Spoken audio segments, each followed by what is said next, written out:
Hey everyone, welcome back to AVCA. Today I'm going to be talking about Street Candy ATM400 speed film. I don't know if you saw my last video, which was Street Candy MTN100 film, but I alluded to the fact that this was going to be part of a 3-video series because I shot a lot of film that day, so this is the second video. So as I mentioned in that video, the owner of Street Candy, Vincent Machete, he contacted me and he asked me if I would be interested in shooting some of his films, and I was very excited to oblige because I had never shot any of these films before, and I'm always looking for another black and white film to give a try.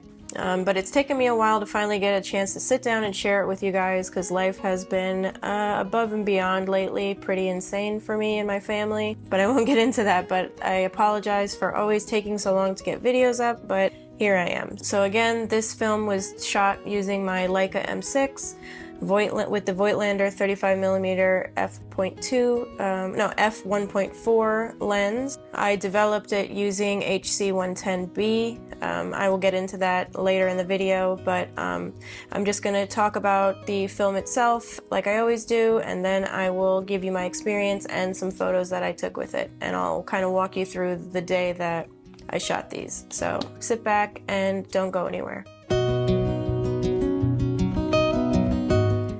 So the ATM400 speed film is Street Candy's flagship film. It is an ATM film, so the film comes from film that was used in ATM machines. It is re-spooled to be able to be used in these cartridges, and I'm not sure if they're still made using these recyclable cardboard canisters. You have to check the website, but they are in these reusable canisters, and it is re-spooled surveillance film, which is pretty cool, especially given that it is for street photography. That's why it's called Street Candy.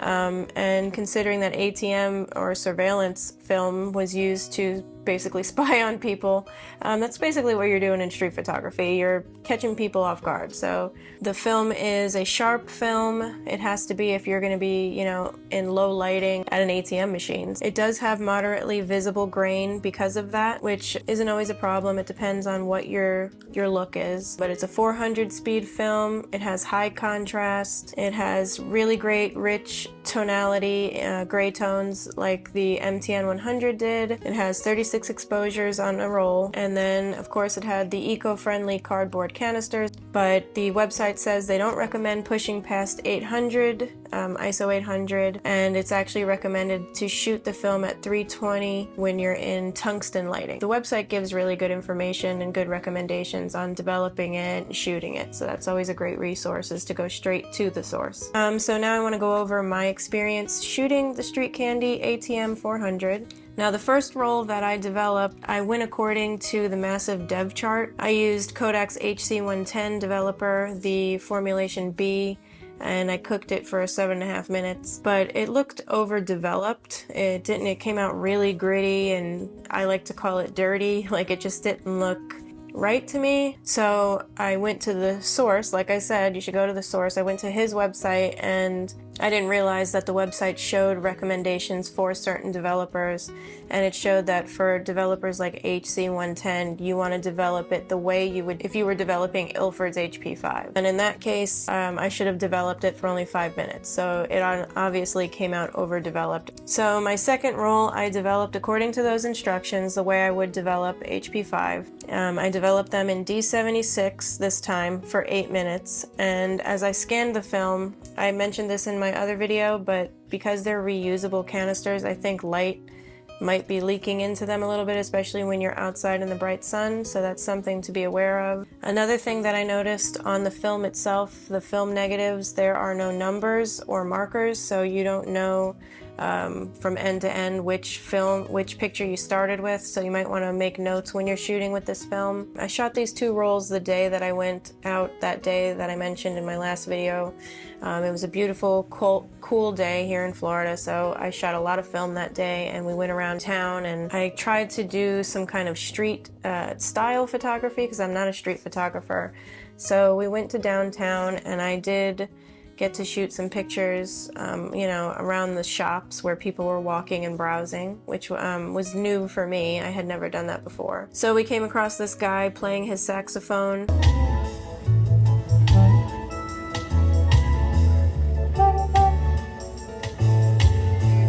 I thought it would be a really good composition. I'm not used to taking portraits, that's not my thing, but I thought this would be a good chance to practice.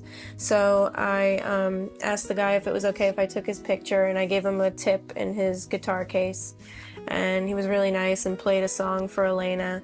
I also took photos on some color film as well that's going to be in a future video from that day. So I actually really like the color photo better than this one, but I think this film adds a different kind of drama to it than the color portrait did. Then we decided to go get some pizza to eat as the sun was setting. The sun was really strong, so there was a lot of shadows and there was a lot of people around eating pizza and stuff like that. So I thought this would be a good chance to get some candid photos of the people around. I like this one of this guy.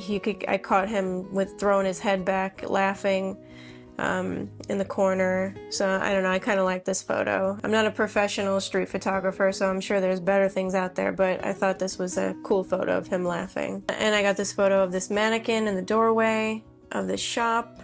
But yeah, I took all different types of photos with this film to kind of test it out. And I really like it, actually. I was really excited and happy with the results that I got. It has this old classic noir film look to it, which I really like. I think it adds drama to the photos. And I think that, again, that's perfect for street photography. It does have higher contrast, I think, than the MTN100 film does, but that could have just been because this was as the sun was going down and the sun was really bright. I would recommend this film to any type of shooter, not just people who do street photography. Let me know in the comments if you've tried this film, if you want to try this film in the future. If you'd like to support the channel, hit that thumbs up, hit that subscribe button. Down below in the description I always have a link to donate to the channel, and if you'd like to buy my zines, that always helps me out as well. But until next time, stay motivated and keep shooting.